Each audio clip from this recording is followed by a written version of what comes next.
आपका चार्ट है या D10 चार्ट है, ये आपको सब कुछ बताएगा। तो पहला माइंड के अंदर एक क्लियर करिए, आपको बहुत बुक्स में लिखा हुआ मिलेगा, मगर आप ये क्यों मान के चलते हो जिसने बुक्स लिखी है वो उसको आता है सब कुछ। बुक्स लिखना बहुत आसान है, जो भी आप बुक पढ़ते हो, जितने भी राइटर्स हैं, उनकी रियलिटी है कि उनमें 80% को प्रेडिक्शन नहीं आती। बुक लिखना एक अलग बात है, मैं कहीं से कोई चीज उठाकर आपको लिख के दे दूं तो आप सोचोगे मैं बहुत बड़ा नॉलेजेबल पर्सन हो गया। इस गलतफहमी में ना रहे हैं, बहुत बड़ी बड़ी बुक है, उनकी रियलिटी डिफरेंट है। मैं आपको ये वैसी फैक्ट बता रहा हूं जो आप अवेयर नहीं होंगे, क्योंकि मैं बहुत सारे बुक राइटर्स को बहुत क्लोजली जानता हूं जो एक प्रेडिक्शन नहीं दे सकते, जिन्होंने अपने ज्योतिष सूत्र बना रखे हैं। किसी ने 108 सूत्रों की बुक निकाल रखी है, कोई अपने अपने कंसेप्ट अलग अलग लेकर आते हैं, वो अपनी बुक बेचने के लिए लेकर आते हैं, अपने आप को पॉपुलर करने के लिए लेकर आते हैं, मगर प्रेडिक्शन उनसे नहीं हो सकती। प्रेडिक्शन करने के लिए आपको सीधे सीधे नियम बनाने हैं। तो मैं आपको, अभी आपने क्वेश्चन पूछा है तो मैं कैसे अमेलगमेट करेंगे थोड़ी फॉर्म में मैं बताऊंगा। देखिए क्या है कि आप सबसे पहले एनालाइज करिए D1 चार्ट को, और कुंडली एनालिसिस करना भूल जाइए। जो लोग कुंडली एनालिसिस करते हैं वो अपना आप में बहुत ही, ये मान के चलिए, ऐसा काम करते हैं जो हो ही नहीं सकता। एक कुंडली एनालिसिस करने के लिए 1 साल का समय चाहिए, उससे कम में नहीं हो सकती। आप एनालाइज करिए क्या क्वेश्चन है उसका, पर्सन क्या चाहता है, वो आपका, आपसे वो अपनी संतान से रिलेटेड इशू को लेकर आया है, तो आप वहीं पर फोकस करें। और फोकस करने में सबसे पहले जन्म कुंडली की लग्न और लग्नेश को देखे बगैर आगे ना बढ़े। शास्त्रों में तो एक है कि आप पर्सन की एज भी निकालें, यदि किसी की अल्पायु है तो उसके बारे में प्रेडिक्शन देने का कोई यूज नहीं है। मध्य आयु कम से कम होनी चाहिए, जिसकी उम्र 32-33 साल है तो उसके बारे में आप ज्यादा क्या प्रेडिक्शन दोगे।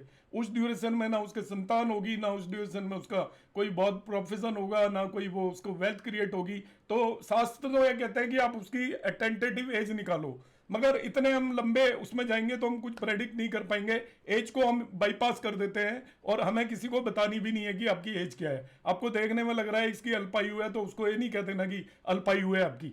जो आयु है भगवान ने दी हुई है, और कुंडली को देखकर जिनकी अल्पायु होती है वो भी लंबी आयु जी जाते हैं।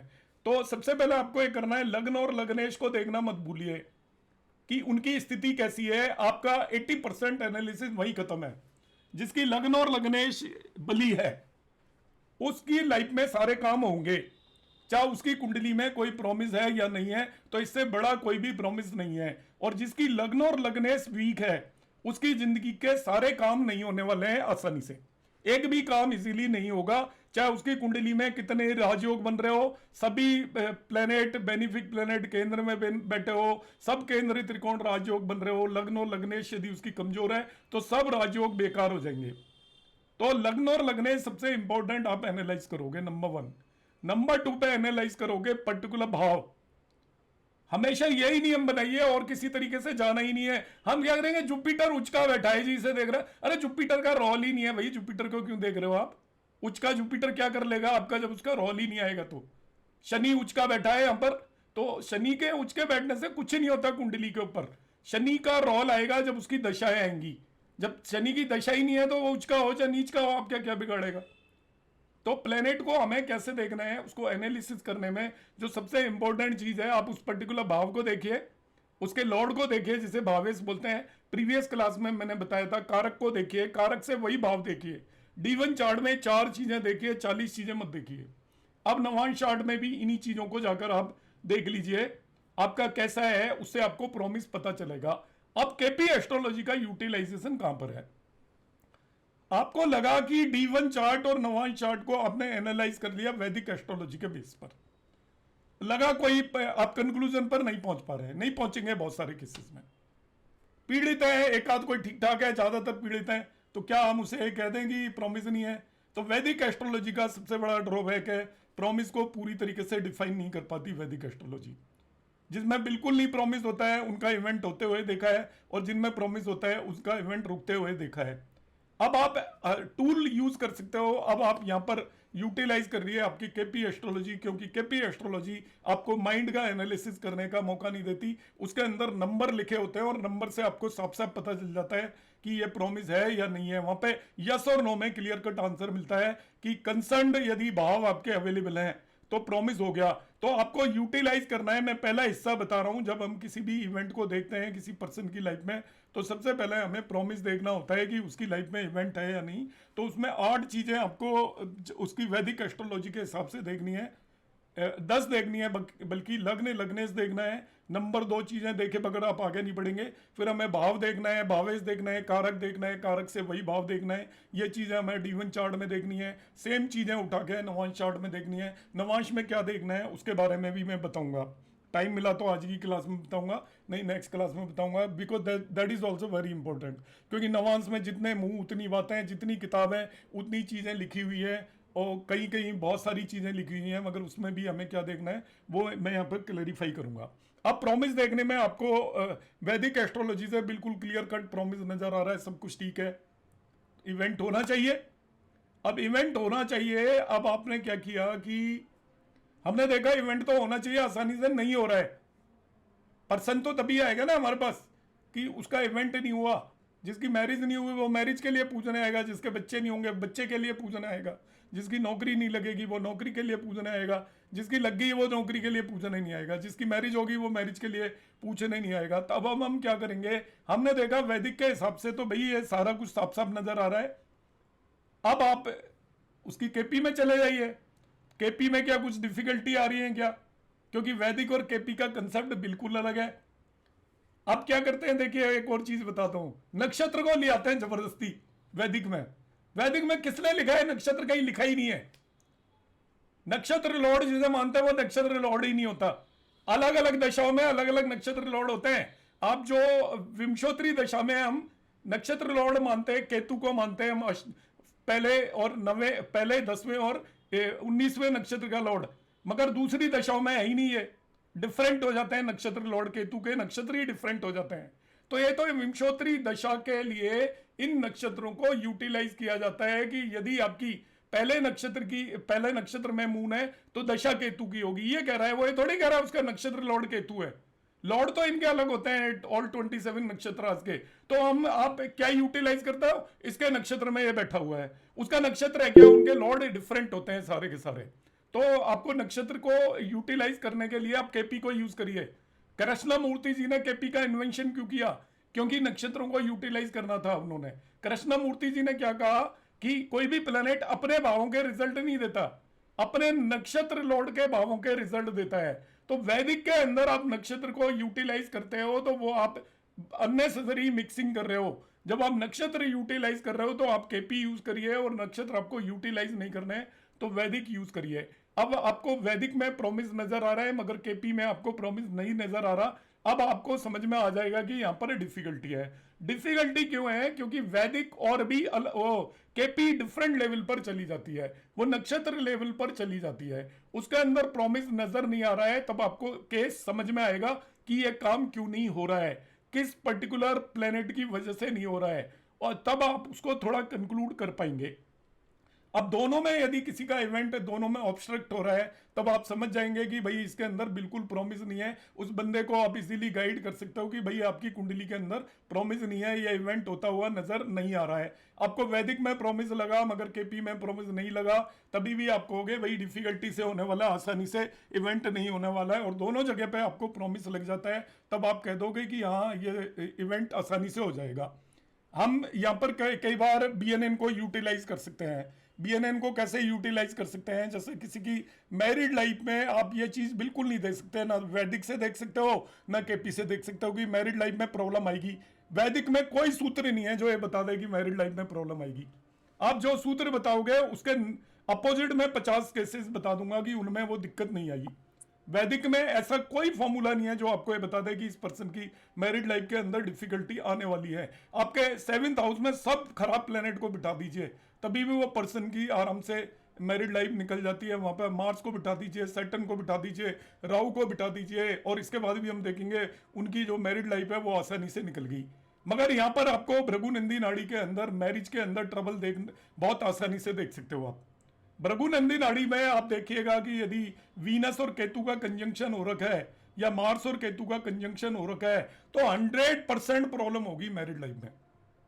अब मैं 100% वर्ड बोल रहा हूं इसलिए क्योंकि ये आपको जिसकी भी मैरिड लाइफ में प्रॉब्लम होती है, आप उठा के देख लेना, वहां पे मार्स केतु का कंजंक्शन होगा, वीनस केतु का कंजंक्शन होगा।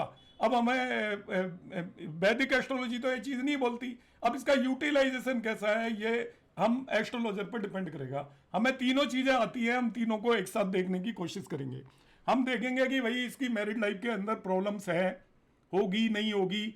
अब हमने क्या किया, वैदिक के हिसाब से एनालिसिस किया। वैदिक में कोई भी फॉर्मूला नहीं है एक भी जिसके बेस पर आप बता पाओ कि इसकी मैरिड लाइफ के अंदर दिक्कत होगी। केपी के अंदर है तरीका। केपी के अंदर हम जाकर सबलॉर्ड की स्क्रिप्ट देख लेते हैं, और सबलॉर्ड में यदि नेगेटिव हाउसेस आ रहे हैं तो हम कह सकते हैं कि भाई डिफिकल्टी आने वाली है मैरिड लाइफ के अंदर। मगर भृगुनंदी नाड़ी में बड़ा सिंपल तरीका है। यहाँ पर यदि फीमेल नेटिव की कुंडली के अंदर मार्स केतु का कंजंक्शन आपको नजर आ रहा है किसी भी तरीके से, तो उनकी मैरिड लाइफ में डेफिनेटली दिक्कत आने वाली है। वीनस केतु का कंजंक्शन आ रहा है, मैरिड लाइफ में दिक्कत आने वाली है। आप एक्स्ट्रा मैरिटल अफेयर देख रहे हो किसी का, वैदिक में दुनिया की कोई ताकत नहीं है जो बता दे कि एक्स्ट्रा मैरिटल अफेयर होगा। आपको प्रॉमिस लग रहा है तभी भी नहीं होगा, और नहीं है तभी भी हो सकता है। मगर भृगुनंदी नाड़ी आपको सर्तियां बता देगी कि इस पर्सन का एक्स्ट्रा मैरिटल अफेयर है, इसके हस्बैंड का एक्स्ट्रा मैरिटल अफेयर होगा। यदि मार्स के साथ मून को बिठा दीजिए, मार्स के साथ वीनस को बिठा दीजिए एक फीमेल नेटिव की कुंडली के अंदर, आप चेक कर लेना, मार्स के साथ मरकरी को बिठा दीजिए, तो उस पर्सन का मार्स के साथ मून वीनस बिठा दोगे तो वो यदि वो फीमेल नेटिव है तो उसका हस्बैंड के कई सारे रिलेशन होंगे, ये पक्का है। कोई एक्सेसिव नहीं मिलेगा आपको, आप उठा के देख लेना। एग्री नहीं कर रहे हो, किसी को पता ना हो, एक बात अलग है, और उसके एक्चुअल में नहीं होंगे तो उसकी इंटेंशन जरूर रहती होगी।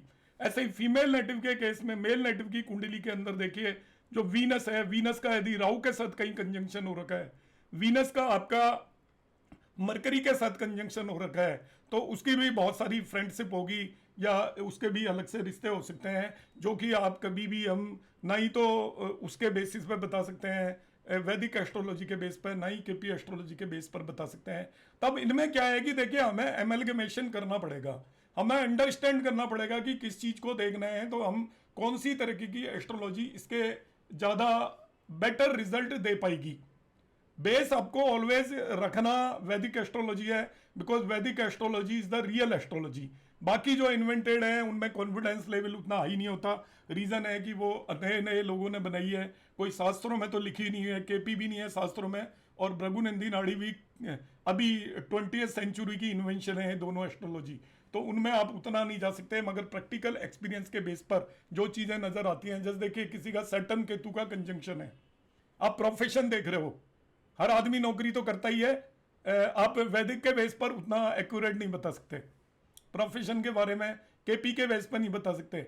मगर आप कुंडलियों में चेक कर लेना प्रैक्टिकली, जिसकी भी कुंडली में सैटर्न केतु का कंजंक्शन होगा, उस पर्सन का जो ऑप्टेक इनिशियली प्रोफेशन में डिफिकल्टी आएगी, वो आराम से कभी भी प्रोफेशन में इनिशियली सेटल नहीं होगा।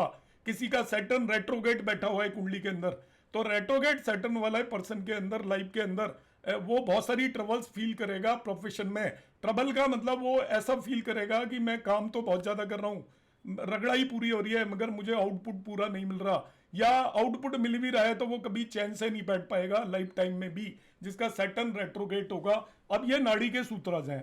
नाड़ी ये कहती है कि सैटर्न रेट्रोगेट आपकी कुंडली में आए इसीलिए है क्योंकि आपने पूर्व जन्म में कर्म नहीं किए, तो पूर्व जन्म के कर्म भी आपको इस जन्म में करने पड़ेंगे। अब पूर्व जन्म के कर्म आपको इस जन्म में करने पड़ेंगे, तो आप जो कर्म करोगे उनके सबके फल आपको नहीं मिलने वाले हैं।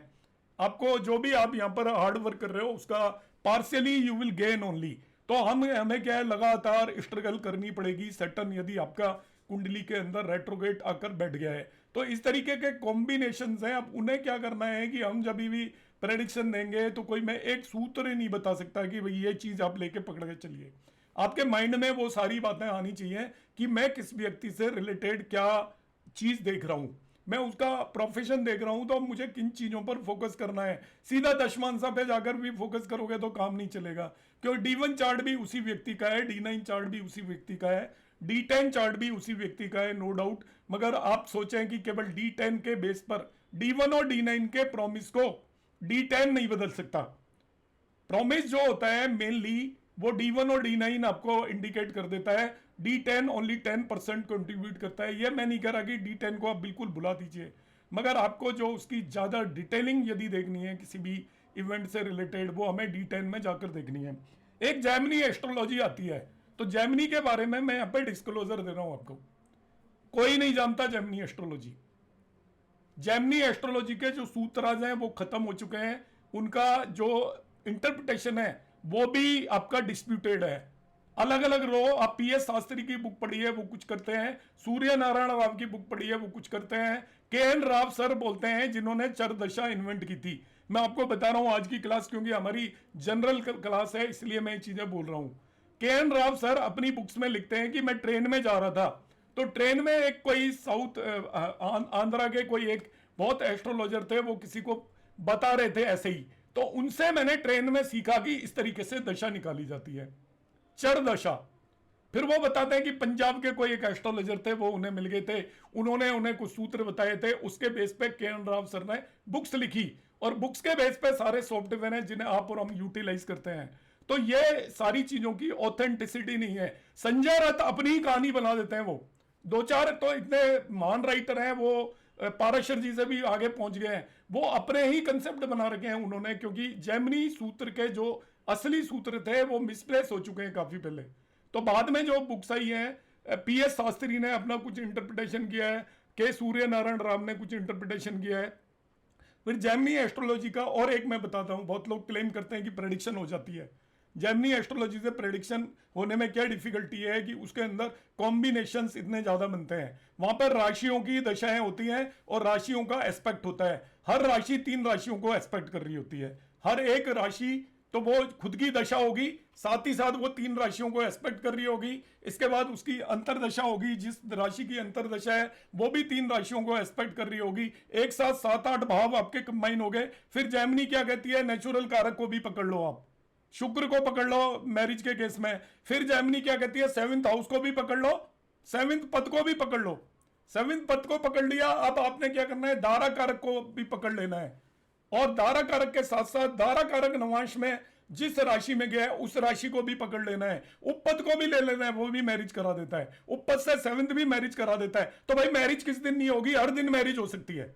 जैमिनी एस्ट्रोलॉजी के हिसाब से हर एक दिन मैरिज हो सकती है। टाइमिंग ऑफ इवेंट यदि आप करना चाहोगे, प्रैक्टिकली जो कंसेप्ट दिए हुए हैं उनको यदि आप लगाओगे तो वो आपका इतना ज्यादा फ्लेक्सिबल है कि वो हर दिन आपका इवेंट करा देगी, क्योंकि जो वहां पर राशियों की दृष्टि यूटिलाइज की जाती है, इसके बाद राशियों की दृष्टि के अलावा वहां पर पद यूज किए जाते हैं। पद इतने सारे हैं, आपका 7th पद आप देख लोगे, दारा कारक को आप देख लोगे, दारा कारक नवांश को देख लोगे, उपपद को देख लोगे, इसके बाद जो जिस राशि की दशा चल रही है वो शुक्र से 7th देख लोगे, 7th से 7th देख लोगे, दारा पद से 7th देख लोगे, दारा कारक से 7th देख लोगे, तो कुंडली का कोई कोना ऐसा नहीं बचता जिस राशि की दशा के अंदर मैरिज नहीं हो सकती है। और ये मैं आपको सूत्राज के बेस पर बता रहा हूं प्रैक्टिकली। तो जैमिनी एस्ट्रोलॉजी प्योरली प्रेडिक्शन करने में यूटिलाइज जो करते हैं, मैंने काफी रिसर्च किया है जैमिनी में, बहुत रिसर्च किया है, भारतीय विद्यावन में तो कंटिन्यू रिसर्च चल रही है 20 साल से, और उसमें हम अलग अलग कंसेप्ट लगाने की कोशिश करते हैं। मगर जैमिनी के बेसिस पर प्रेडिक्शन आप बहुत सारी चीजें बता सकते हो, मैं नहीं कह रहा कोई भी एस्ट्रोलॉजी से नहीं बता सकते, मगर जो जिस फॉर्म में हम पढ़ते हैं उस फॉर्म में प्रेडिक्शन करना बहुत डिफिकल्ट है। चर दशाओं को यूटिलाइज करके प्रेडिक्शन करना, it is quite difficult. Reason behind that, वो इतनी ज्यादा फ्लेक्सिबल है कि आपको हर समय पर इवेंट होता हुआ नजर आएगा, तो उसको टाइम पिन पॉइंट करने में डिफिकल्टी होती है, तो हम उसको यूटिलाइज करते हैं। वहां पर एक कंपोजिट टेक्निक हम यूज करते हैं। कंपोजिट टेक्निक में हम क्या करते हैं, देखिए इनको किस तरीके से यूटिलाइज करना है। जिन्होंने मेरी मैरिज एस्ट्रोलॉजी का कोर्स किया होगा उसमें मैंने इन्हें यूटिलाइज किया है। उसमें मैंने नंबर 1 जो प्रायोरिटी दी है वो वैदिक एस्ट्रोलॉजी को दी है, उसकी महादशा अंतरदशाओं को दी है, ट्रांजिट को दी है। हम क्या करेंगे, किसी भी इवेंट को आप टाइम कर लोगे ऑन द बेसिस ऑफ वैदिक एस्ट्रोलॉजी कि ये दशा चल रही है, अंतरदशा चल रही है, इसमें ये इवेंट हो सकता है, और इसके बाद हम ट्रांजिट को पकड़ लेंगे। ट्रांजिट उन कंडीशंस को यदि सेटिस्फाई कर रहा है तब हम एक टाइम निकाल लेते हैं जो नॉर्मल वे में किया जाता है। अब उस पर्टिकुलर टाइम को आप यूज करिए यूजिंग केपी एस्ट्रोलॉजी। क्या केपी एस्ट्रोलॉजी भी उस इवेंट का प्रॉमिस दे रही है, और जो हमने टाइम निकाला है उस टाइम पर क्या केपी के हिसाब से भी वो इवेंट हो सकता है क्या? भृगुनंदी नाड़ी को यूटिलाइज कर लीजिए, उसी में भृगुनंदी नाड़ी भी आपको टाइम देगी, यदि वही टाइम भृगुनंदी नाड़ी का, क्योंकि एस्ट्रोलॉजी का मतलब टाइमिंग के अलावा कुछ नहीं है। आपके पास जो लोग आते हैं उनके 2 या 3 क्वेश्चन होते हैं, ये काम होगा, होगा तो कब होगा। क्वालिटी ऑफ वर्क, उसके लिए डिविजनल चार्ट की जरूरत होती है, अभी मैं बताऊंगा, उस पर मैं आऊंगा। पहले 2 क्वेश्चन तो होते हैं कि ये काम होगा क्या, और होगा तो कब होगा। तो होगा मीन्स प्रॉमिस, और कब होगा मीन्स टाइमिंग। तो टाइमिंग निकालने का तरीका यह होता है, एंड में मैंने बहुत सारी बातें बताई हैं, आप में से बहुत सारे लोग एग्री होंगे, नहीं होंगे, एग्री होंगे, कोई बात नहीं, क्योंकि आपने पूछा तो मैंने बता दिया जो मेरा अपना ओपिनियन है, और वो पूरी तरीके से एब्सोल्युटली गलत भी हो सकता है, ठीक है, क्योंकि मेरा अपना ओपिनियन है, अपने एक्सपीरियंस के बेस पे मैं बता रहा हूँ, क्योंकि मैं जितने भी राइटर्स हैं उनसे सबसे पर्सनली एसोसिएट रहा हूँ, जिनकी बुक्स मार्केट में बिकती हैं, और मुझे रियलिटी पता है एक्चुअली क्या है। तो देखिए क्या है कि आपकी सबसे पहले हम टाइम करेंगे ऑन द बेसिस ऑफ दशा अंतरदशा। कोई भी इवेंट को, भाई ये दशा चल रही है, इसकी पर्टिकुलर की दशा किस किस की होती है मैं बता चुका हूँ। भाव से रिलेटेड, कोई भाव में कोई प्लेनेट बैठा हो, भावेश हो, कारक हो, कारक से उसी पोजीशन पर जाकर देखिए, डिविजनल चार्ट में भी है, तो उनकी दशाओं के अंदर वो इवेंट हो जाता है नॉर्मल वे में। ट्रांजिट की कंडीशंस हम देखते हैं, ट्रांजिट में हम एक्चुअली केवल डबल ट्रांजिट नहीं देखते, 5-6 ट्रांजिट देखते हैं, दशा अंतरदशा, प्रत्यंतर दशा का भी ट्रांजिट देखना चाहिए, लग लॉर्ड का भी ट्रांजिट देखना चाहिए, हाउस लॉर्ड का भी ट्रांजिट देखना चाहिए। इस तरीके से हम ट्रांजिट देखकर हमने एक टाइम पिन पॉइंट किया कि भाई इस समय पर यह इवेंट हो सकता है ऑन द बेसिस ऑफ वैदिक एस्ट्रोलॉजी। केवल मैं टाइम और प्रॉमिस की बात कर रहा हूं। अब आप चले जाइए केपी चार्ट पर, उसी पर्सन के केपी चार्ट में देखिए उस इवेंट का प्रॉमिस नजर आ रहा है क्या आपको, और टाइम भी आप कर लीजिए केपी चार्ट के अंदर की इस टाइम पर यह इवेंट होता हुआ नजर आ रहा है, तो आपका डबली एश्योर हो गए। भृगुनंदी नाड़ी के बेस पर आप जुपिटर प्रोग्रेशन के बेस पर किसी भी इवेंट को देख सकते हो, सैटर्न प्रोग्रेशन के बेस पर देख सकते हो कि इस समय पर मैरिज होगी, इस समय पर संतान होगी, वो आपका प्रोग्रेशन के बेस पर आपको आसानी से पता चल जाएगा। तो नाड़ी टेक्निक से भी देखिए क्या उसी ड्यूरेशन में जब आपका यह इवेंट होता नजर आ रहा है, हो रहा है क्या। अब आप एट लास्ट जेमिनी को भी यूटिलाइज कर सकते हो, मगर जेमिनी का ये डिसएडवांटेज है, उसमें टाइमिंग ऑफ इवेंट बड़ी डिफिकल्ट है, मतलब हमेशा ही टाइम होता हुआ नजर आ जाएगा। प्रॉमिस देखने का जेमिनी में कंसेप्ट है, और वो लर्निंग कंसेप्ट है, उसमें थ्योरेटिकल कंसेप्ट कम है। आपको लर्न करने पड़ेंगे कि कारकांक्षा लग्न से इस भाव के अंदर ये प्लैनेट देखा है बैठा है तो ये रिजल्ट देगा, पद लग्न से इस भाव में ये प्लैनेट बैठा है तो ये रिजल्ट देगा। तो उसके अंदर प्रॉमिस के लिए हम जेमिनी को यूटिलाइज कर सकते हैं, मगर टाइमिंग के लिए तो आप जब भी यूटिलाइज करोगे वो हमेशा आपको नजर आएगी। आप योगनी दशा को भी यूटिलाइज कर सकते हो, क्या वो इवेंट योगनी दशा के बेसिस पर भी होता हुआ नजर आ रहा है कि नहीं आ रहा है। तो बेसिकली क्या है कि आपको सबसे जो बेस में तो वही रखना है, आपको वैदिक एस्ट्रोलॉजी रखनी है। वैदिक एस्ट्रोलॉजी नहीं आती है तो ओनली केपी वगैरह के बेस पर भी हम प्रेडिक्शन कर पाते हैं, मगर वो उतनी ऑथेंटिक नहीं है। आपको वैदिक का पुट तो हमेशा देना ही पड़ेगा।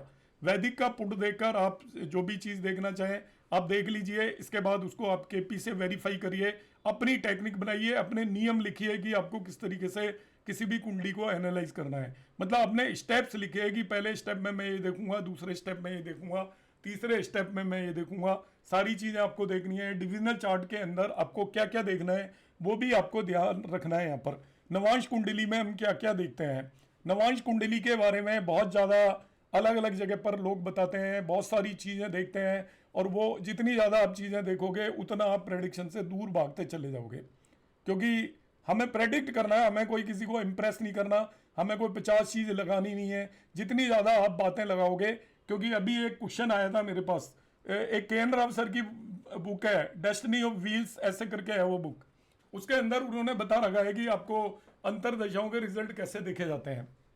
उन्होंने बता दिया बड़े आराम से कि आप D1 में देख लीजिए, D3 में देख लीजिए, D9 में देख लीजिए, D7 में देख लीजिए, इसके बाद D12 में देख लीजिए, यहाँ पे देख लीजिए। अब सब जगह आपने देख लिया, then how to conclude. D1 कुछ बोल रहा है, D9 कुछ बोल रहा है, और D3 कुछ और बोल रहा है, और D7 कुछ और बोल रहा है। चारों एक जैसी बातें बोल ही नहीं रहे। वही प्लेनेट D1 में सही पोजीशन में, D9 में वो आपका 6th हाउस में चला गया, D10 में वो 10th हाउस में चला गया, और वही प्लेनेट अलग अलग उसमें चला गया है। तब आप कंक्लूड कैसे करोगे। तो सबसे बड़ी दिक्कत आती है केपी वो एस्ट्रोलॉजी के अंदर कंक्लूड करने की। चीज़ें सीखना दिक्कत नहीं है कि हम चीज़ों को कंक्लूड किस तरीके से करें। तो कंक्लूजन में जो प्रॉब्लम आती है उसका तरीका यह है, you have to minimize the things, चीज़ों को कम से कम करिए। मतलब जितना कम आप चीज़ों को देखोगे उतना ही आप कंक्लूजन निकाल पाओगे।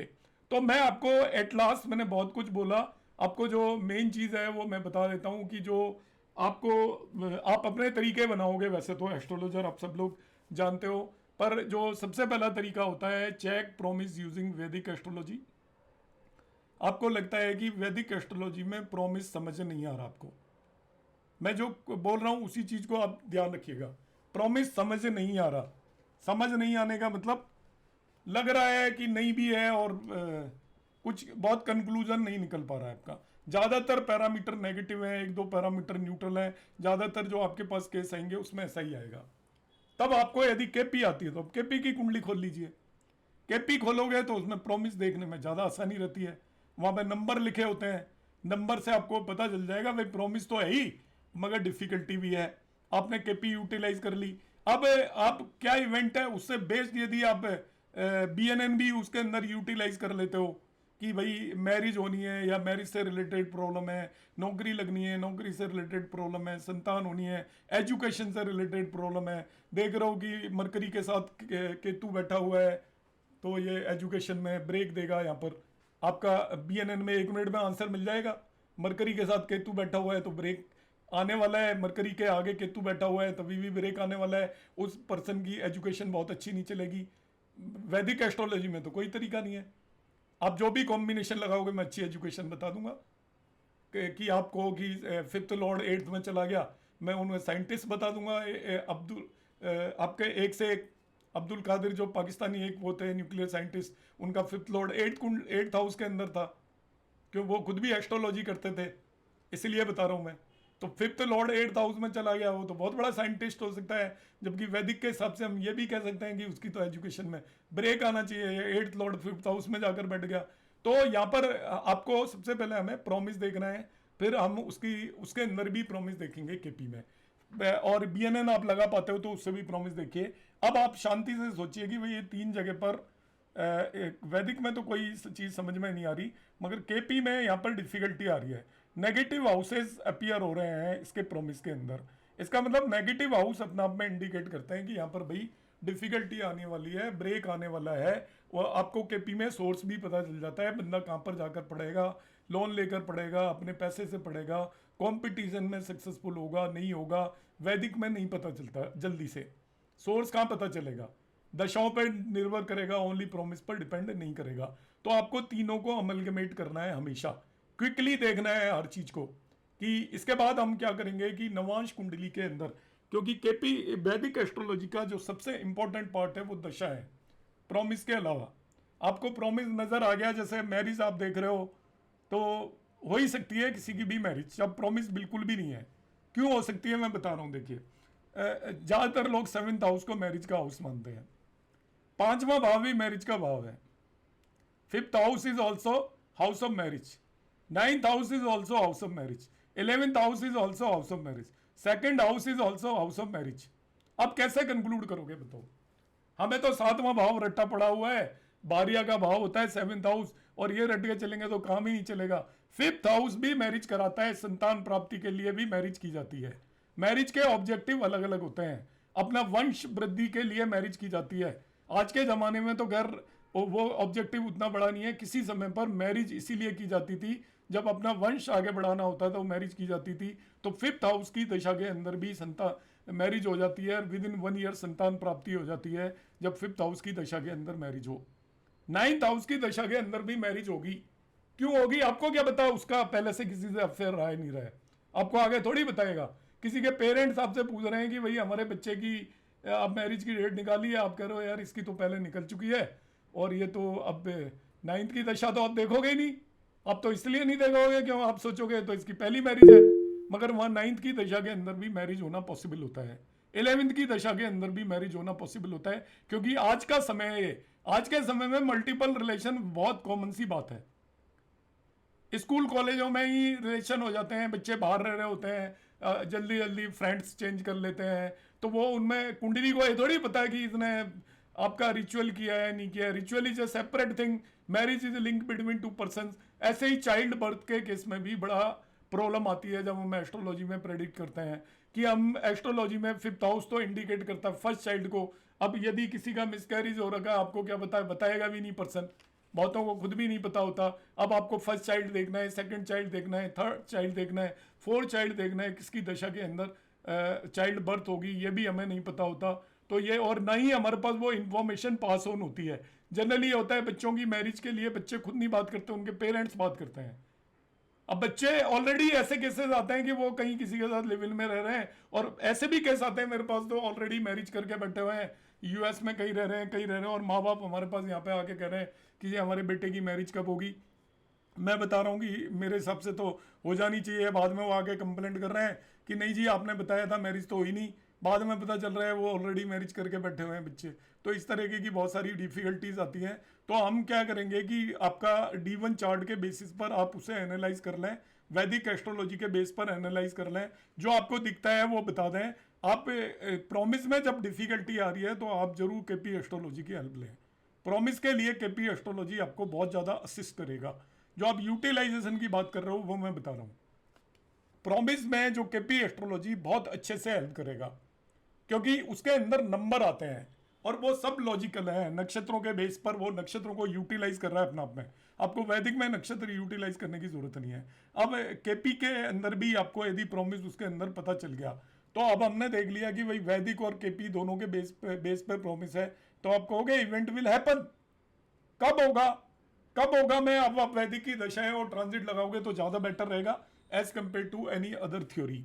तो हमें उनको चीज़ों को वो करके रखना पड़ेगा, सेक्शन बना के रखने पड़ेंगे कि मुझे इस चीज़ में इस चीज़ पर ज़्यादा फोकस देना है, और वो आप अपने एक्सपीरियंस से करोगे। सब चीज़ों को भी आप यूटिलाइज कर सकते हो, ऐसा नहीं है सब चीज़ों को एक साथ नहीं यूटिलाइज कर सकते। कई बार क्या होता है, जो इवेंट होना होता है उसमें वो सारी चीज़ें मैच करती हैं, ऐसा नहीं है मैच नहीं करेंगी। आप वैदिक से जो टाइम निकालोगे वही केपी से भी निकल रहा होगा आपका। अलग अलग एस्ट्रोलॉजी अलग अलग नहीं है, ये इनका सबका उदय या प्रादुर्भाव एक ही जगह से हुआ है, एक ही जगह से सभी एस्ट्रोलॉजी निकल के आई हैं। तो आपको बिल्कुल भी वो करने की ज़रूरत नहीं है, केवल यूटिलाइजेशन, सेल्फ यूटिलाइजेशन करना है कि हमें किस तरीके से अपना आप में यूटिलाइज करना है। अब वो मैं उसमें आपको कुंडली कैसे एनालाइज करना है उसकी मैं एक चेक लिस्ट है आपको दे दूंगा यदि आप करना चाहेंगे, मगर आप करेंगे नहीं, क्योंकि कुंडली एनालिसिस में जैसे जो मेरी चेक लिस्ट है उसके अंदर एनालिसिस करने में लगेगा 2 घंटे का समय। आपको कुंडली की स्ट्रेंथ को एनालाइज करना पड़ेगा, सारे 12 भावों की स्ट्रेंथ एनालाइज करनी पड़ेगी, कंसर्न भाव एनालाइज करना पड़ेगा, डिविजनल चार्ट एनालाइज करने पड़ेंगे आपको। इसके बाद दशा और अंतरदशा एनालाइज करनी पड़ेगी, क्योंकि दशा और अंतरदशाओं को तो हम सीधा सा क्या देख लेते हैं, ये 7th लॉर्ड की दशा चल रही है, अब इसमें मैरिज हो जाएगी। 90% लोग ये करते हैं। अरे 7th लॉर्ड की दशा, उसकी मैरिज तोड़ भी तो सकती है, जरूरी थोड़ी है मैरिज कराएगी। आप 7th लॉर्ड देखिए ना, वो रिजल्ट भी देने में कैपेबल है या नहीं, कैपेबल होगा तो ही तो रिजल्ट देगा। 7th लॉर्ड की दशा का मतलब ये नहीं है कि 7th लॉर्ड के 7th हाउस के सभी काम कर देगा वो। 7th लॉर्ड की दशा में आपको दशा प्लेनेट को एनालाइज करना पड़ेगा कि whether it is capable of giving result और नॉट। यदि हम दशा प्लेनेट को एनालाइज नहीं करते हैं, कई बार दशाएं खाली चली जाती हैं, क्योंकि वो आपके उसके नेगेटिव रिजल्ट ही देगा, वो पॉजिटिव देगा नहीं। जब उसने पॉजिटिव रिजल्ट नहीं देने हैं तो marriage is a positive result. तो यदि 7th लॉर्ड की किसी की अंतरदशा आई और उस अंतरदशा में अंतरदशा लॉर्ड आपका मैलिफिक रिजल्ट देने वाला है कुंडली में, तो वो 7th हाउस में जिसकी मैरिज हो रखी है उसको तोड़ तो देगा, मगर जिसकी मैरिज नहीं हो रखी उसे करवा नहीं सकता वो। तो इन चीज़ों का भी हमें ध्यान रखना है, क्योंकि दशा का एनालिसिस अपने आप में सबसे ज़्यादा इंपॉर्टेंट रोल प्ले करता है। जो हमारी प्रेडिक्शन गलत जाती है उसका रीज़न ये होता है कि हमें दशाओं को प्रॉपरली एनालाइज करना नहीं आता, या एनालाइज करना आता है तो हम उसके रूल्स को ध्यान नहीं रखते। हम उनको क्या करते हैं कि अपनी सुविधा के हिसाब से यूज़ कर लेते हैं। कि आप जैसे देखिए, मैं किसी भी एस्ट्रोलॉजर के पास जाऊँगा, आप में से मैं कहूँगा कि भाई मैरिज कब होगी, वो सबसे पहले क्या करेगा, देखेगा दशा। बहुत सारे तो ट्रांजिट ही देख लेते हैं। जुपिटर अभी शोर मचा हुआ है ना, 7 प्लैनेट आए थे एक साथ, हुआ कुछ नहीं हुआ, शोर मचा रखा था, लोगों का जान खाली थी। इस राशि वाले की जिंदगी ऐसी हो जाएगी, उसकी वैसी हो जाएगी, 6 प्लैनेट एक ही राशि में आ रहे हैं, 8 तारीख तो हो गई, कुछ हुआ है ना होना है। ये ट्रांजिट से कुछ भी नहीं होता। ट्रांजिट केवल इन्फ्लुएंस करता है जिसकी दशाएं चल रही हों उसको, बाकी सब लोगों पर कोई खास असर नहीं पड़ता। तो आपको क्या करना है, जैसे 7th लॉर्ड की दशा आई, अब आप क्या करेंगे कि 7th की अंतरदशा है, अब तो इसकी मैरिज होगी, जुपिटर भी देख रहा है, सैटर्न भी देख रहा है। इतनी कोई भी जहमत नहीं करता कि ये सेवंथ लॉर्ड जिसकी अंतरदशा आ रही है, क्या वो उससे पॉजिटिव रिजल्ट देने में कैपेबल है क्या इस कुंडली के अंदर। यदि वो पॉजिटिव रिजल्ट देने में कैपेबल नहीं है तो उसकी दशा के अंदर मैरिज बिल्कुल नहीं होगी, ये ध्यान रखना। तो जब भी आप टाइम करें, वैदिक एस्ट्रोलॉजी में हर क्वेश्चन का आंसर है कि सेवंथ लॉर्ड की दशा या अंतरदशा चल रही है आपकी, मगर वो सेवंथ लॉर्ड की अंतरदशा जिसकी चल रही है उसकी आप पोजीशन देखिए, प्लेसमेंट देखिए, ऊंच का है नीच का है, नवांश कुंडली के अंदर किस स्थिति में गया, क्या वो अच्छे रिजल्ट देने वाला है या खराब रिजल्ट देने वाला है। यदि खराब रिजल्ट देने वाला होगा तो वो हुए हुए रिश्ते को तोड़ देगा, या रिश्ता करवा भी देगा तो वो मैरिज तक फ्रक्टिफाई नहीं होगा। मेरे पास आज ही एक कुंडली आई थी जिसमें उन्होंने बीटीआर करवाया था और उन्होंने बताया था कि हमारी ये इसी ड्यूरेशन में एंगेजमेंट हुई, इसी ड्यूरेशन में टूट गई। सेवंथ हाउस के अंदर सिक्स लॉर्ड मार्स बैठा हुआ था। मैं आपको एग्जाम्पल के लिए बता रहा हूं, सेवंथ हाउस के अंदर सिक्स लॉर्ड मार्स बैठा हुआ था, मार्स की अंतरदशा चल रही थी। अब मार्स ने देखे डिस्प्यूट क्रिएट करना था, और सोर्स क्या था डिस्प्यूट का, ध्यान से समझिए जिसने मेरी स्पेशल दशाओं की क्लास अटेंड की होगी। सेवेंथ, मैं आपको एक वैसे ही सूत्र बता रहा हूं, देखिए सेवेंथ हाउस के अंदर मार्स बैठा हुआ है, सिक्स लॉर्ड, मार्स की अंतरदशा चल रही है। नेटिव ने मुझे कहा कि इसी अंतरदशा में उसकी पहले तो एंगेजमेंट हुई कुछ 20 नवंबर को और 12 दिसंबर को टूट गई। अब देखिए कितना कमाल है एस्ट्रोलॉजी के अंदर, सब कुछ पता चलता है, हमें इंटरप्रेट करना आता है। तो मार्स का काम क्या है, मार्स इज सेवेंथ हाउस में बैठा है। तो मैंने कहा था कि कोई भी दशा प्लेनेट जहां बैठा होता है वो सोर्स होता है किसी भी चीज का। और लॉर्ड कौन सा है, वो सिक्स लॉर्ड ने क्या देना है, डिस्प्यूट, एफ्लिक्टेड है वो वहां पर, मार्स वहां पर सेवेंथ हाउस में एफ्लिक्टेड है। तो सिक्स लॉर्ड ने क्या देना है, डिस्प्यूट, और डिस्प्यूट का सोर्स कौन सा होगा, सेवेंथ हाउस। तो देखिए उसने डिस्प्यूट किस तरीके से करवाया, उसकी एंगेजमेंट करवाई और डिस्प्यूट करके एंगेजमेंट को तोड़ दिया। इन चीजों को हमें इंटरप्रेट करने के लिए एक्सपीरियंस की जरूरत पड़ेगी, क्योंकि इन जनरल ज्यादातर लोग ये कहेंगे कि सिक्स लॉर्ड तो बैठ गया सेवेंथ हाउस में, मगर मार्स की एडी आएगी तो उसके अंदर इस पर्सन की मैरिज होगी। हम कहेंगे नॉर्मल कंडीशन में कि वही सेवेंथ हाउस में जो भी प्लेनेट बैठा है उसकी दशा और अंतर दशाओं में मैरिज होती है, मगर अब इसका पीछे का हिस्सा हम पढ़ते नहीं है। आपको उस प्लेनेट की कंडीशन भी देखनी है कि वो प्लेनेट कैसा है, क्या वो पॉजिटिव रिजल्ट देने की कैपेसिटी रखता है। जब हम इस चीज को समझ जाएंगे तो आपकी एक भी प्रेडिक्शन गलत नहीं जाएगी। कि हम जब भी इवेंट को टाइम करते हैं तो हमारा केवल फोकस रह जाता है किस हाउस का लॉर्ड है, किस हाउस के अंदर बैठा है, मगर जो उसका मेन पार्ट है उसको हम भूल जाते हैं। मेन पार्ट ये होता है कि उस प्लेनेट की कंडीशन किस तरीके की है, तो कंडीशन को देखना जरूरी है। साथ ही साथ अब ऐसे केस में आप जाकर उसका यदि वो देखेंगे, हम केपी की उसकी मैंने स्क्रिप्ट देखी तो उसके अंदर 610 आ रहा था, केपी की स्क्रिप्ट आती 610 आ रहा था, क्योंकि मुझे एनालाइज करना था। सीखने को मिलता है जो भी केस आते हैं, तो हमारे एक केस में सीखना चाहिए। तो मैंने देखा उसके अंदर 610 आ रहे थे। सिक्स लॉर्ड की दशा पहले ही केपी में हम रूल बताते हैं, जनरली 610 लॉर्ड की दशा या एडी के अंदर मैरिज को अवॉइड करना चाहिए, क्योंकि 610 की दशा या एडी होती है तो वो क्या करती है, आपका डिस्प्यूट तो जरूर क्रिएट करेगी यदि उसमें मैरिज हो रही है तो उसके एनएल लेवल पर भी 610 आ रहे थे, हालांकि 7 भी आ रहा था, और उसके सब लेवल पर भी आपके 610 आ रहे थे। तो देखिए डिस्प्यूट क्रिएट हुआ और आपका उसका एंगेजमेंट के बाद भी मैरिज टूट गई। तो हम प्रॉमिस के केस में आप केपी एस्ट्रोलॉजी को ऑलवेज यूटिलाइज कर सकते हो। टाइमिंग के केस में तो मैं यही कहूँगा कि हमें वैदिक एस्ट्रोलॉजी का ही यूज़ करना चाहिए। केवल केपी एस्ट्रोलॉजी या भृगुनंदी नाड़ी या आप जैमिनी जो भी एस्ट्रोलॉजी कर रहे हैं उन्हें एक सपोर्टिंग टूल की तरह यूज़ करना चाहिए। जैमिनी से कभी टाइम नहीं करना चाहिए, जैमिनी से प्रेडिक्शन आप कर सकते हो। जैमिनी की जो टाइमिंग है वो ऑथेंटिक नहीं है, जैमिनी में तो हमेशा टाइम निकल आता है। आप कहोगे जो जिस इवेंट को मैं जब मर्जी जस्टिफाई कर दूंगा, क्योंकि उसके अंदर बहुत सारे कॉम्बिनेशंस यहाँ पर बनते हैं। चलो मैं तो बहुत कुछ बोल दिया मैंने, आपको पता नहीं कुछ आंसर मिला होगा नहीं मिला होगा। नहीं सर, काफी कुछ क्लियर हो गया सर, काफी कुछ सर बहुत अच्छा बहुत लगा। कुछ कहा सर आपने, बहुत अच्छा लगा। तो एक ही फ्लो में थैंक बोलते यू। गए आप, बट आप किस बहुत में कुछ क्या बोल गए देखना आप। था अच्छी तरह बोल दिया वैसे। एंड इसको प्लीज वीडियो तो भेजेंगे ना वैसे। एक्चुअली क्या हाँ है कि जी। मुझे बोलने की आदत है, मैं तो 4-5 घंटे भी बोलता रहता हूँ, इसलिए मुझे ठीक पता है। नहीं चलता कि सर कितनी देर हो सर आपसे सर आपसे एक वीडियो तो रिक्वेस्ट भेजेंगे है। ना। हाँ, सर एक बार अगर आप कुंडली लगा के जो जो आपने बातें बड़ा हमको वो बताई हैं। एक्चुअली क्या है कि अब मेरा टाइमिंग ऑफ मैरिज का मैं एक वीडियो भेज दूंगा कंपोजिट टेक्निक का, उसको आप ओके। देख लीजिएगा, क्योंकि कुंडली लगाकर ये लाइव क्लास में पॉसिबल नहीं होती चीज़ें। अच्छा। क्योंकि ओके। इनमें क्या होता है कि जब मैं ये सारी चीज़ें लगाऊंगा तो उस कुंडली में मुझे लगेंगे 3 घंटे, क्योंकि ऐसे सीधी सीधी चीज़ें तो मिलेंगी नहीं मुझे। हम्म। उनमें फिर मैं कॉम्बिनेशन परम्यूटेशन कॉम्बिनेशन वगैरह बहुत सारे करने पड़ेंगे। इसके बाद मैं किसी कंक्लूजन पे पहुंचूंगा तभी मैं आपको बता पाऊंगा। तो मैं लाइव जैसे ओके। कुंडली लगा दूंगा, उसमें मैं आपको प्रॉमिस समझा सकता हूँ, मगर मैं अलग अलग एस्ट्रोलॉजी को वहाँ पर कंबाइन करना इज क्वाइट डिफिकल्ट। प्रैक्टिकल नहीं। ओके। सर आप किसी इसको क्लास में काल होरा का कंसेप्ट बताएंगे? काल हो रहा में क्या प्रॉब्लम है? सर उसके बारे में पता करना था, काल हो रहा यूज तो नहीं आप किया। मेरा वीडियो देख लीजिए। पाराशरी हो रहा को काल हो रहा बोलते हैं।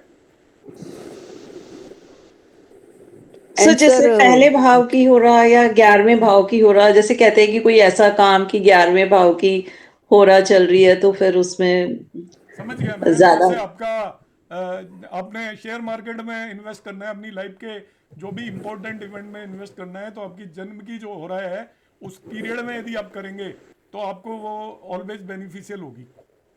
आपके बर्थ टाइम की जो हो रहा होती है उसके समय पर यदि आप कोई भी काम करते हैं तो वो आप उसके मेरे वीडियोस अवेलेबल है, मैं वीडियो आपको दे दूंगा, वो आप देख लेना एक बार। तो जी। उसमें आपका वीडियो नहीं है जी, नहीं जी। बर्थ टाइम का हो रहा के बारे में आपका वीडियो नहीं है। मैडम मेरे सब चीज के बारे में वीडियोस हैं। सर हम वो नहीं देखा भेजिए। आपने ये। एस्ट्रोलॉजी के एक भी ऐसा वो नहीं है जिसके बारे में वीडियोस तो ना हो। प्लीज आप डाल दीजिए प्लीज। मुझे ढूंढना पड़ेगा मगर मैं दे दूंगा आपको। ठीक है। और आज का तो वीडियो मिल जाएगा ना? हाँ, आज तो मैंने कुछ कराया नहीं, मिल जाएगा फिर भी। मैं रिकॉर्ड तो किया ना? हाँ, रिकॉर्ड किया है। अभी मैं वो सर भेजेंगे ना? कॉन्सेप्ट्स क्लियर हो गए ना काफी? अभी वो मैं तो थोड़ा भेजेंगे सा ना? 5 मिनट आपको डिविजनल चार्ट बताऊंगा। मेरे को किसी ने कहा था नवांश चार्ट के बारे में बताऊंगा, तो अभी हम डिस्कशन बंद करते हैं और मैं 10 मिनट नवांश के बारे में बताऊंगा, सर क्योंकि आपने ओके। काफी स्कैटर्ड को ऑर्गेनाइज कर दिया ना थोड़ा। हाँ, नवांश में दिक्कत क्या है कि देखिए, नवांश में जितने लोग, जिसे कहते हैं ना, जितने मुंह उतनी बातें। हाँ, नवांश के अंदर हम कहते हैं कि बहुत सारे लोग, आप में से कोई बताएगा नवांश में हम क्या देखते हैं? कोई भी बताओ, आप में सबको आता है, इसलिए हेजिटेट ना करें। नवांश को में हम क्या देखते हैं, कोई भी बताए। मेनली मैरिज देखते हैं। शादी। नहीं नहीं नहीं, मैरिज को छोड़ दो। नवांश किस लिए यूटिलाइज करते हैं? मैरिज तो एक अलग चीज होगी। सर सिर्फ ग्रहों के बलाबल देखने के लिए नवाज में देखते हैं, ग्रहों के बलाबल। एजुकेशन देखते हैं। एक मिनट नाइन्थ का सूक्ष्म लग्न है ना सर? एक मिनट एक मिनट एक मिनट, कोई एक जना हैंड रेज करो जिसका मैं नाम लूंगा वो बोलेगा।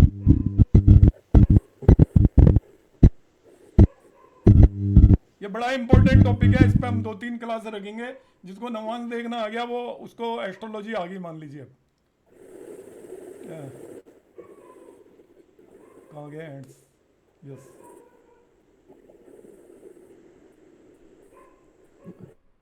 राशि मित्तल मैम आप बताओ। अब मैम सर देखनी है। इसमें नवांश में हम जो प्रॉमिस होता है उसकी फ्रूटिफिकेशन देखते हैं कि रियलिटी में वो होएगी कि नहीं हो पाएगी। अच्छा ठीक है। अच्छा विकास जी आप एक मिनट, आप विकास जी आप बताओ। नमस्ते गुरुजी। नमस्ते। गुरुजी जैसे एक राशि को 9 भाग किया गया तो भाग्यांश हो गया एक। तो हर मतलब D1 का जो प्लैनेट है वो D9 कैसे प्लेस है, मतलब भाग्य कैसा है उनका, मतलब किस राशि में ऊंचा नीचे किस भाव में बैठा हुआ है, इस तरह से गुरुजी हमको देखना चाहिए। तो मतलब प्रोग्रेस हुआ है कि नहीं हुआ है, तो इस चलते गुरुजी देखना चाहिए। ठीक। मैं और इतना ही देखता हूँ गुरुजी। रश्मि ma'am Yes, sir. Ji. Sir, Janma Kundli is our what the world sees. World looks at us, but D9 say you come to know how you are from inner. How is your soul from inside? What you are actually. जी जी जी, ठीक है। सूक्ष्म लग्न बोला था किसी ने इसके लिए। परवीन जी आप बताओ। सर नमस्कार सर, ग्रहों के बलाबल देखने के लिए हम D9 में जाते हैं जी और पहले D1 में देख के तो उसके बाद D9 में हम जाएंगे कि कौन सी ग्रह कौन सी राशि में बैठा हुआ है, शत्रु राशि में गया है, किस में गया है। और अगर टाइम एक्यूरेट है तो भाव भी देख लेंगे कि वो कौन से भाव में गया है। तो मेन तो ग्रहों के बलाबल को के लिए एम्फेसिस करना चाहिए, और शादी देखनी है तो शादी के लिए पूरा D9 देख सकते हैं। Thank you. Vighnesh Kumar ma'am, आपका नाम क्या है? विघ्नेश कुमार से ज्वाइन करते हो। सर उसमें हम ये भी देखते हैं कि वो किस अंश में गया है, कौन से अंश में गया है जी जी जी, ग्रह। हाँ बिल्कुल बिल्कुल बिल्कुल, डी करेक्ट है। D9 में कौन से अंश में गया है? नहीं, पर इनका यूज नहीं बताया किसी ने कि हम क्यों देखते हैं चीजें। कि ये तो ठीक है, आपने कहा आमशा में गया है, तो उसका यूज क्या है एक्चुअली? ये पता चल गया हमें कौन से आमशा में गया है, उसका क्या फायदा है? मेन क्वेश्चन ये है ना कि जैसे हमने देख लिया कि कोई भी पर्सन को देखा हमने या किसी भी चीज को देखा, तो उसका यूटिलिटी क्या है एक्चुअली? नीलम वर्मा मैम, आप बताओ। सर D1 कुंडली में जो भी योग या दुर्योग जो दिख रहे हैं, प्लैनेट्स का शक्ति जो है नहीं है, उस सब का सर्टिफिकेशन जो है D9 में जाके हम कंफर्म करते हैं। जी जी D9 को लगभग 95% पुस्तक में पढ़ा मैंने, D1 का कंफर्मेशन माना जाता है। जी जी जी जी। अच्छा, ज्योति कृष्णन मैम। हाँ जी नमस्कार। दीप्ति सौम्य थे राशि तुल्य नवांश एंड डेप्थ, इसके तो आयुष भी देखते हैं वैसे। इंदिरा गांधी का इसमें तो राशि तुल्य इसमें रहता है 64th नवांशा, वेरी इंपॉर्टेंट। नवांशा में नवांश लग्न, नवांशा is as equal to D1 chart. This is rather more important to the D1 chart because D9 confirms। अगर D1 में कुछ debilitated हो, अगर D9 में तो वो exalted हो, तो D9 का पावर ज्यादा है। So D9 is, without D1 we cannot construct D9. That is why D1. D1 is the basic chart and D9 is the। जी मैम, गॉट इट। नेक्स्ट पूछता हूँ अभी, अनंत लक्ष्मी मैम।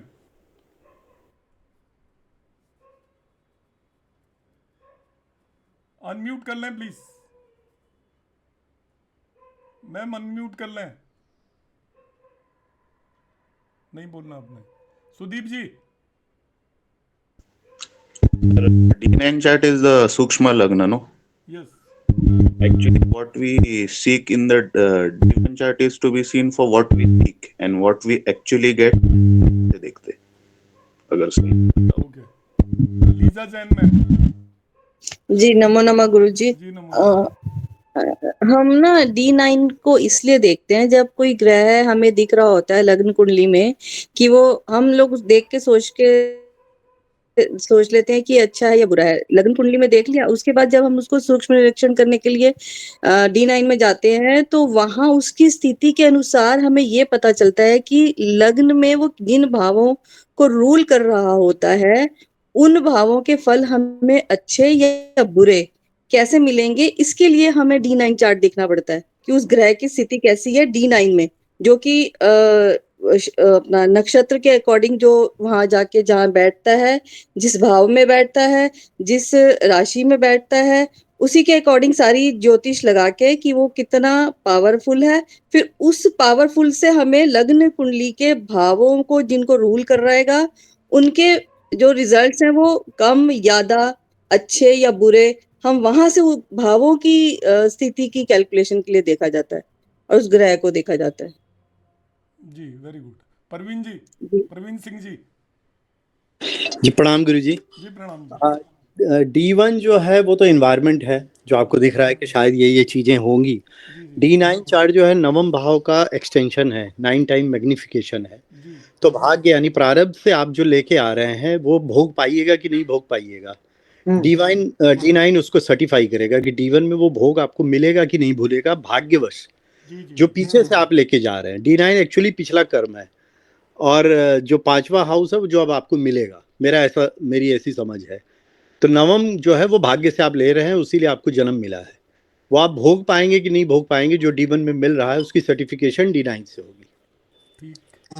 प्रणाम। नमस्कार सर। जी नमस्कार जी। सर मेरा भी कहना ऑलमोस्ट यही है जो अभी ये लास्ट वाले साहब ने बोला। मैं अब रिपीट करो सर। D9 का जो सर जो हमारा प्रारब्ध है, सारे जो हमारे पूर्व जन्म के कर्म है, उनके हिसाब से हम ये देखते हैं। अभी जो प्रॉमिस हमारी कुंडली में बना हुआ है वो पूर्व पिछले जन्म जन्म के कर्म कहाँ कर्म से देखते हैं अरोड़ा जी? 5वें से। 5वें से, जी। तो तो D9 उसको एक्चुअली हम किसका डिविजनल चार्ट है? ये 9th हाउस का जो आपका भाग्य है। जी। तो हर भाव का हम 9वां हिस्सा देख के उसमें देखते हैं कि वो ग्रह जो है किस हिस्से में बैठा हुआ है, तो उसमें कितनी ताकत है हमें वो फल देने की। जी जी, चलो राजेंद्र शर्मा जी। नमस्ते सर। जी नमस्कार सर ये D1 से अपन D1 का जो इवेंट है D9 में उसका एक तो स्ट्रेंथ देखते हैं, और D9 में वो जो प्लैनेट है D1 का, वो D9 में कौन सी राशि में गया, शत्रु राशि में गया, मित्र राशि में गया, तो उससे सर उसका कंफर्मेशन होता है उसकी कि इसका क्या इवेंट का क्या नतीजा निकलेगा। तो D9 से इस चीज को देखते हैं सर। अच्छा, मैं एक क्वेश्चन थोड़ा सा रोटेट कर रहा हूँ, और ये कोई क्वेश्चन आंसर नहीं है, जस्ट हमें नई नई चीज़ें पता चल रही हैं। देखो इतनी नई नई बातें यहाँ पर आई हैं, सारी बातें सही हैं। बाय द वे, सपोज कोई बताना कि D1 के अंदर एक प्लेनेट उच्च का है और D9 के अंदर वही प्लेनेट जाकर नीच का हो गया, सेम प्लेनेट। अब उसकी जो दशा आएगी, महादशा या अंतरदशा आएगी, तो उसके रिजल्ट्स पे क्या फर्क पड़ेगा? आप एक एक करके हैंड रेज करिए। जी परमार साहब आप बताइए, बाकी म्यूट कर लें जो नहीं बता रहे हैं, बाकी म्यूट कर लें प्लीज। हाँ परमार सर बताइए। अनम्यूट करें। हाँ जी सर, नमस्कार। नमस्कार जी। हाँ नमस्कार सर। जी नमस्कार सर। सर उसमें क्या है, जैसे कि जो दशा चल रही है तो उसका हाफ जो पीरियड है वो उच्च का होगा तो उच्च का रिजल्ट देगा, और हाफ पीरियड जो नीच का है तो वो नीच का रिजल्ट देगा। कौन सा हाफ पीरियड? जो भी दशा चल रही है वो प्लेनेट का। नहीं, हाफ पीरियड का मतलब कैसे है? मानो के चंद्र की दशा चल रही है 10 साल की। जी ठीक है। तो उसका 5 साल जो है वो D1 के मुताबिक जो रिजल्ट है वो मिलेगा, और जो 5 साल है पीछे का वो D9 के मुताबिक रिजल्ट मिलेगा सर। जी। और मल्लिका शुक्ला मैम।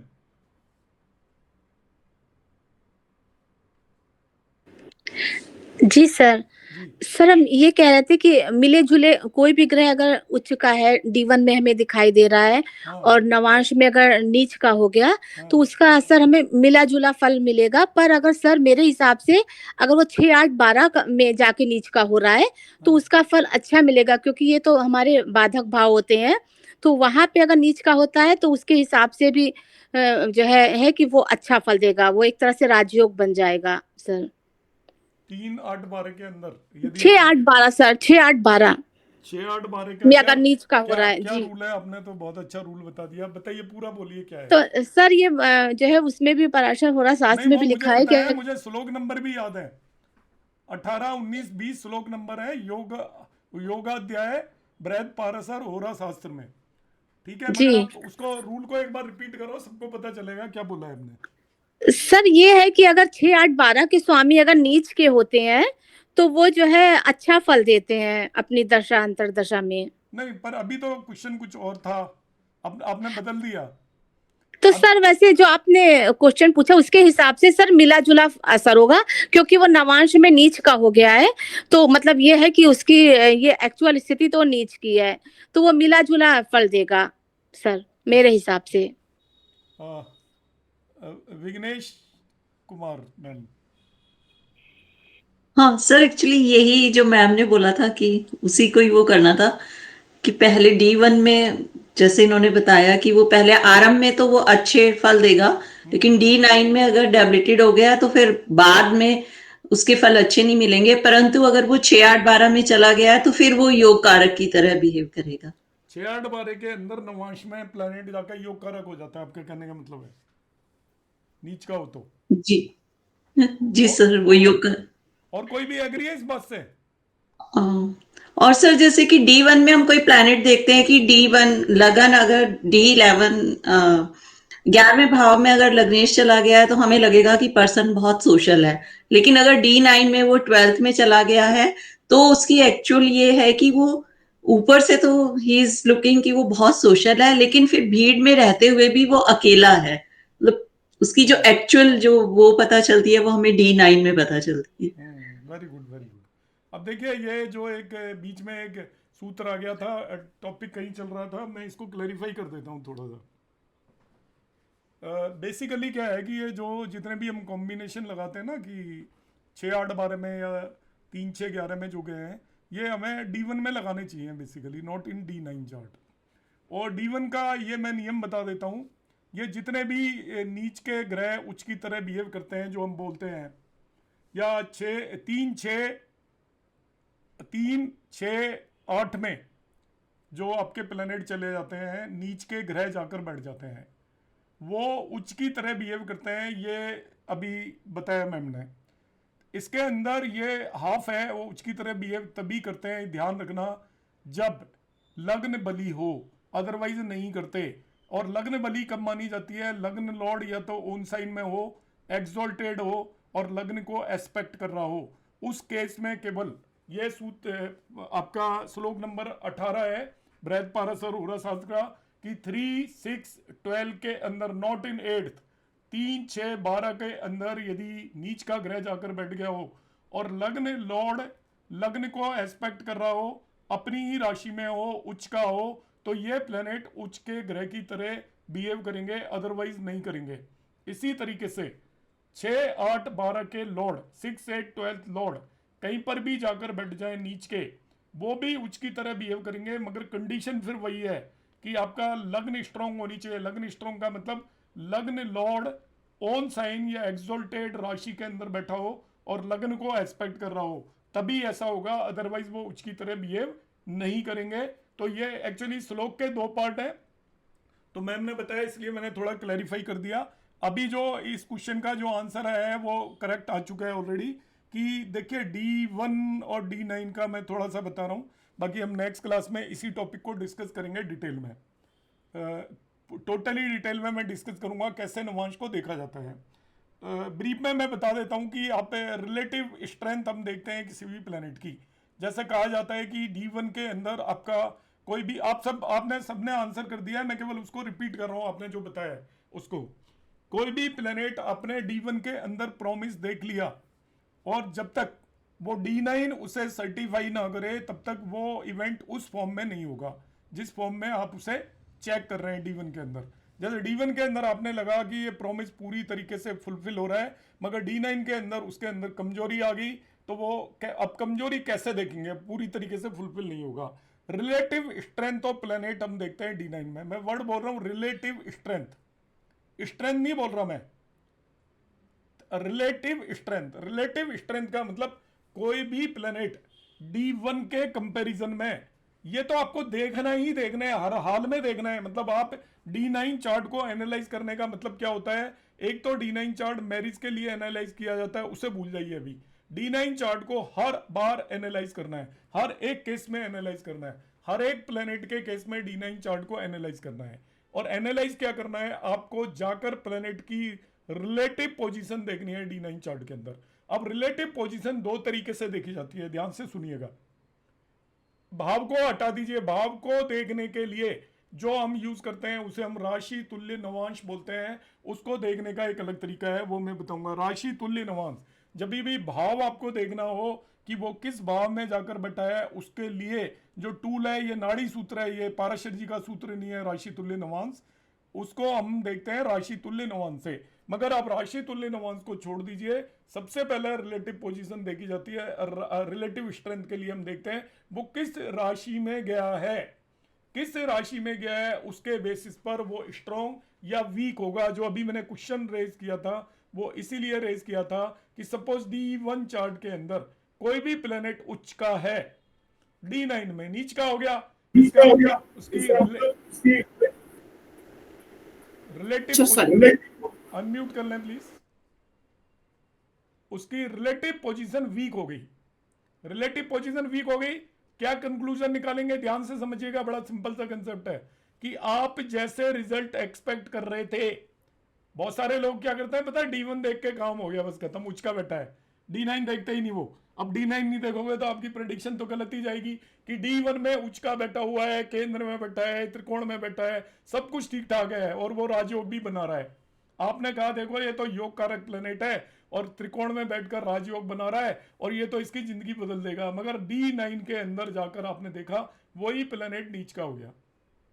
नीच का हो गया क्या मतलब क्या हुआ, आप जो वेट कर रहे थे, आप जो उसकी स्ट्रेंथ असेस कर रहे थे, जो आप सोच रहे थे जैसे रिजल्ट मिलने चाहिए उस तरीके के रिजल्ट नहीं मिलेंगे, कमजोर हो गया रिलेटिव टर्म्स में। तो जो प्रॉमिस D1 दे रहा था वो कंफर्म नहीं हुआ, वो प्रॉमिस वीकन हो गया। इसलिए आपको ऑलवेज नवांश कुंडली के अंदर हर एक प्लेनेट को राशि टर्म्स में एनालाइज करना है। देखिए 2 टर्म्स में एनालाइज करेंगे, राशि और भाव। भाव की मैं अभी बात नहीं कर रहा, मैं केवल राशि की बात कर रहा हूं। रिलेटिवली वीक होना और रिलेटिवली स्ट्रांग होने का मतलब बता रहा हूं कि ये उच्च का ग्रह था D1 के अंदर, मगर D9 में जाकर वो नीच की राशि शत्रु राशि में बैठ गया, तभी भी कमजोर हो गया वो। तो अब आपका क्या होगा, और वो वहां पर भी उच्च का है तो उसको हम पता ही है वर्गोत्तम बोल देते हैं, बहुत ही स्ट्रांग माना जाता है। पुष्कर नवांशा में चला गया तभी भी वो ठीक माना जाएगा, पुष्कर नवांशा में वो चला जाता है तो वो राशि चाहे कोई सी भी हो तभी भी उसको हम बेटर मानेंगे, वो खराब नहीं होगा उतना ज्यादा। मगर आपको ये देख रहे हैं कि D1 में सपोज नीच का है प्लेनेट, अब आप क्या हो गए तो नीच का है, तो नीच का तो अच्छे रिजल्ट नहीं देगा, मगर D9 में जाकर देखा वो उच्च का हो गया तो रिलेटिवली वो स्ट्रांग हो गया। और रूल ये है पाराशर जी का कि पहले रिजल्ट D1 के हिसाब से मिलेंगे ड्यूरिंग इट्स दशा। जो दशा का जो पीरियड होगा उसका फर्स्ट हाफ पीरियड आपको D1 के हिसाब से रिजल्ट मिलेगा और सेकंड हाफ पीरियड आपको D9 के हिसाब से रिजल्ट मिलेगा। कि फर्ज करिए कोई भी प्लेनेट D1 के अंदर उच्च का है और D9 के अंदर वो नीच का हो गया, तो इनिशियल पार्ट ऑफ दशा आपको एक्सीलेंट मिलेगी, मगर जैसे जैसे दशा का समय गुजरता जाएगा आपको उसके खराब रिजल्ट मिलना शुरू हो जाएंगे या रिजल्ट की स्ट्रेंथ रिड्यूस होती जाएगी। और यदि D1 में नीच का है और D9 में उच्च का हो गया तो रिवर्स हो जाएगा, शुरू में आपको खराब रिजल्ट मिलेंगे मगर दशा का समय गुजरने के साथ साथ उसके रिजल्ट इंप्रूव होते चले जाएंगे और आपको बेटर रिजल्ट मिलेंगे। तो रिलेटिव स्ट्रेंथ ऑफ प्लैनेट के 2 तरीके हैं। पहला तरीका होता है वो किस राशि में गया। मैं जो अभी बात बता रहा हूं मैं बहुत क्लियर टर्म्स में बोल रहा हूं, आपको कोई बुक पढ़ने की जरूरत नहीं है। नवांश पर CS पटेल से बड़ी किसी की रिसर्च नहीं है। CS पटेल की सबसे टॉप रिसर्च है और उनकी 10 बुक आती है नवांश की। आप जितना पढ़ोगे उतना ज़्यादा सीखते चले जाओगे उनकी बुक्स में से। CS पटेल ने सबसे ज़्यादा एग्जाम्पल लेकर भी बताया हुआ है और बहुत क्रिस्टल क्लियर है, बाकी कोई क्रिस्टल क्लियर नहीं करता। अभी जो मैंने सेंटेंस बोला है वो आपको दिमाग में बिल्कुल फिट आया होगा कि आप D1 में प्लेनेट को देखिए और D9 में देखिए, दोनों का रिलेटिव आपको पता चल जाएगा कि दोनों जगह पे शत्रु राशि में है तो खराब ही खराब है, वो दोनों जगह नीच का है तो खराब ही खराब है। D1 में सपोज उच्च का है, D9 में वो सपोज नीच का हो गया या D9 में शत्रु राशि में हो गया तो आपकी उसकी पूरी दशा एक जैसी नहीं जाएगी, शुरू में अच्छी रहेगी बाद में कम होगी। तो आपको उसकी रिलेटिव राशि की टर्म्स में स्ट्रेंथ देखने के काम आता है, पहला काम। दूसरा मैं आपको नेक्स्ट क्लास में बताऊंगा, वो बहुत ही इंपॉर्टेंट है। उसके बेसिस पर हम प्लैनेट के बारे में बहुत सारी चीज़ें बता सकते हैं जिसे हम राशि तुल्य नवांश बोलते हैं। आज की क्लास फिर हम यहीं पे एंड करेंगे। थैंक यू जी, नमस्कार। Thank you sir, good night. Good night. Thank you very much, sir. Thank you, sir. Good night, sir. Thank you very much. नमस्ते सर। जी नमस्कार। नमस्कार। नमस्कार।